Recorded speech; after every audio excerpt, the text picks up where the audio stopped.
Chapter 3, The Second Noble Truth. Samudaya, the arising of Dukkha. The second noble truth is that of the arising or origin of Dukkha, Dukkha Samudaya Ariyazaka. The most popular and well-known definition of the second truth as found in innumerable places in the original texts runs as follows.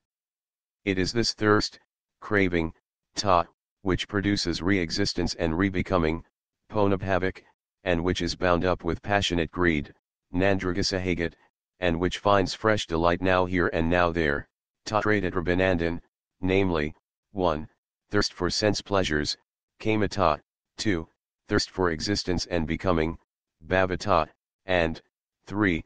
Thirst for non-existence, self-annihilation, vibhavata. 71. It is this thirst, desire, greed, craving, manifesting itself in various ways, that gives rise to all forms of suffering and the continuity of beings. But it should not be taken as the first cause, for there is no first cause possible as, according to Buddhism, everything is relative and interdependent. Even this thirst, ta, which is considered as the cause or origin of dukkha, depends for its arising, samudaya, on something else, which is sensation, vedan, 72, and sensation arises depending on contact, phasa, and so on and so forth goes on the circle which is known as conditioned genesis, paiksasamupta, which we will discuss later. 73. So ta, thirst, is not the first or the only cause of the arising of dukkha.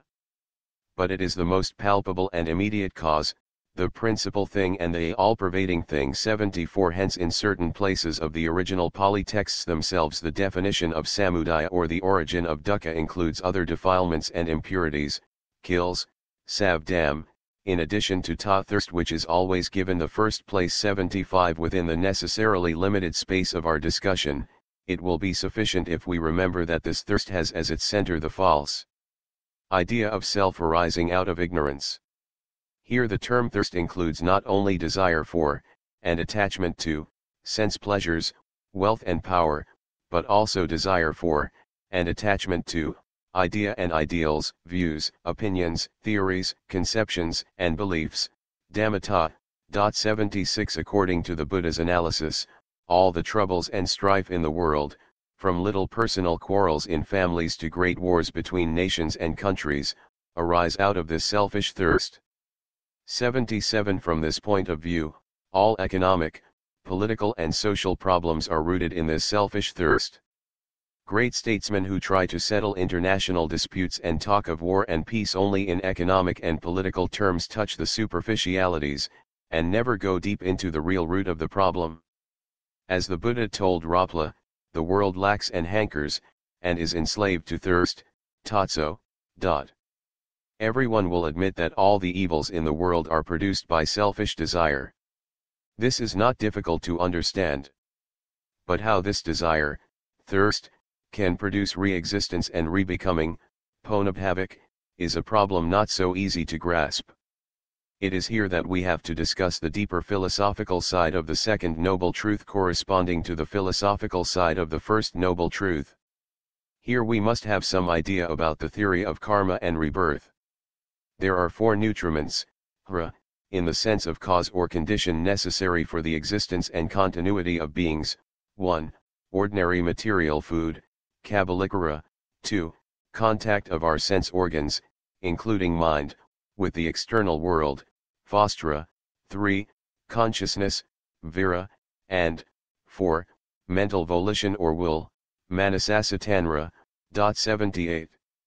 Of these four, the last mentioned mental volition is the will to live, to re-exist, to continue, to become more and more. 79. It creates the root of existence and continuity, striving forward by the way of good and bad actions, kusakusalakama. 80. It is the same as volition, cetan.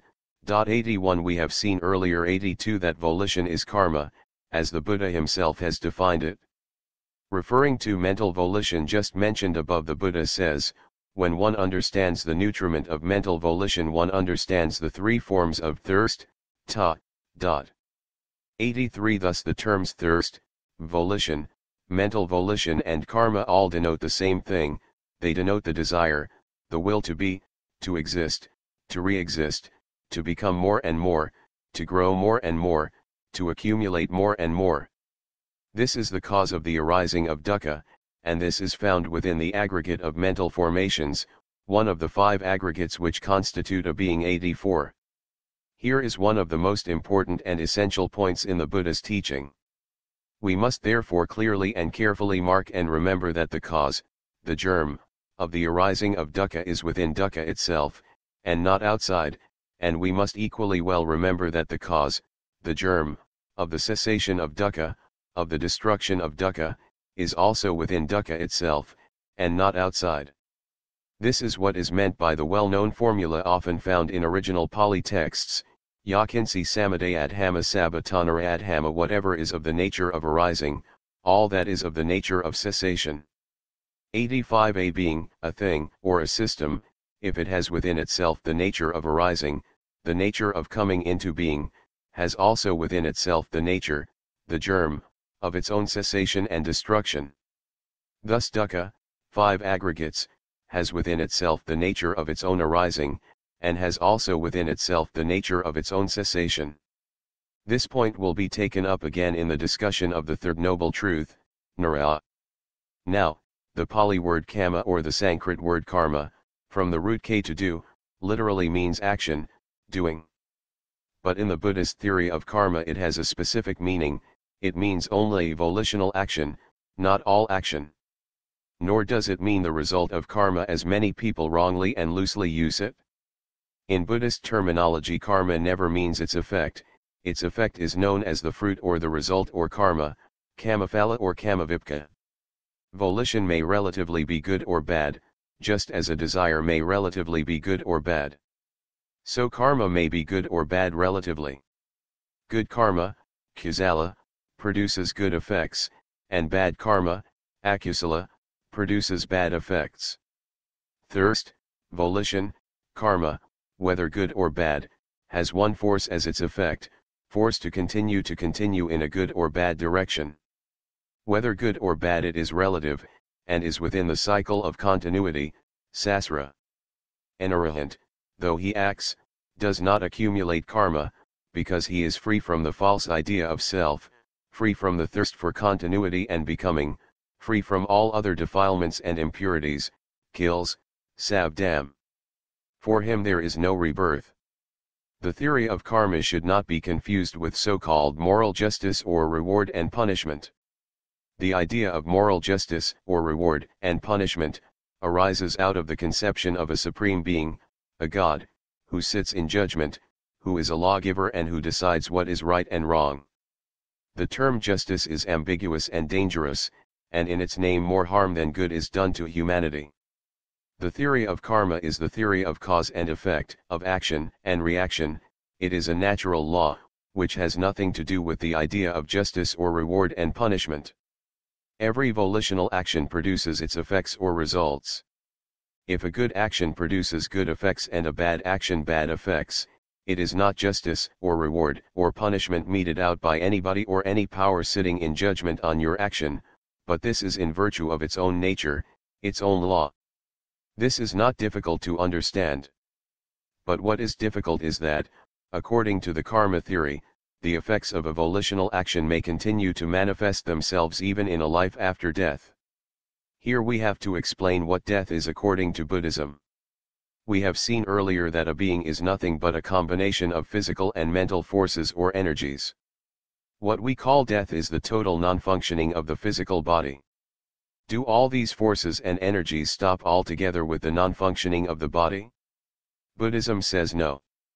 Will, volition, desire, thirst to exist, to continue, to become more and more, is a tremendous force that moves whole lives, whole existences, that even moves the whole world. This is the greatest force, the greatest energy in the world. According to Buddhism, this force does not stop with the non-functioning of the body, which is death, but it continues manifesting itself in another form, producing re-existence which is called rebirth. Now, another question arises: if there is no permanent, unchanging entity or substance like self or soul, Atman, What is it that can re-exist or be reborn after death? Before we can go on to life after death, let us consider what this life is, and how it continues now. What we call life, as we have so often repeated, is the combination of the five aggregates, a combination of physical and mental energies. These are constantly changing, they do not remain the same for 2 consecutive moments. Every moment they are born and they die. When the aggregates arise, decay and die, O bhikkhu, every moment you are born, decay and die. 86 Thus, even now during this lifetime, every moment we are born and die, but we continue. If we can understand that in this life we can continue without a permanent, unchanging substance like self or soul, why can't we understand that those forces themselves can continue without a self or a soul behind them after then non-functioning of the body? When this physical body is no more capable of functioning, energies do not die with it, but continue to take some other shape or form, which we call another life. In a child all the physical, mental, and intellectual faculties are tender and weak, but they have within them the potentiality of producing a full-grown man. Physical and mental energies which constitute the so-called being have within themselves the power to take a new form, and grow gradually and gather force to the full. As there is no permanent, unchanging substance, nothing passes from one moment to the next. So quite obviously, nothing permanent or unchanging can pass or transmigrate from one life to the next. It is a series that continues unbroken, but changes every moment. The series is, really speaking, nothing but movement. It is like a flame that burns through the night, it is not the same flame nor it is another. A child grows up to be a man of 60. Certainly the man of 60 is not the same as the child of 60 years ago, nor is he another person. Similarly, a person who dies here and is reborn elsewhere is neither the same person, nor another, naca so naca anno. It is the continuity of the same series. The difference between death and birth is only a thought moment, the last thought moment in this life conditions the first thought moment in the so-called next life, which, in fact, is the continuity of the same series. During this life itself, too, one thought moment conditions the next thought moment. So from the Buddhist point of view, the question of life after death is not a great mystery, and a Buddhist is never worried about this problem. As long as there is this thirst to be and to become, the cycle of continuity, sasra, goes on. It can stop only when its driving force, this thirst, is cut off through wisdom which sees reality, truth, nirvana.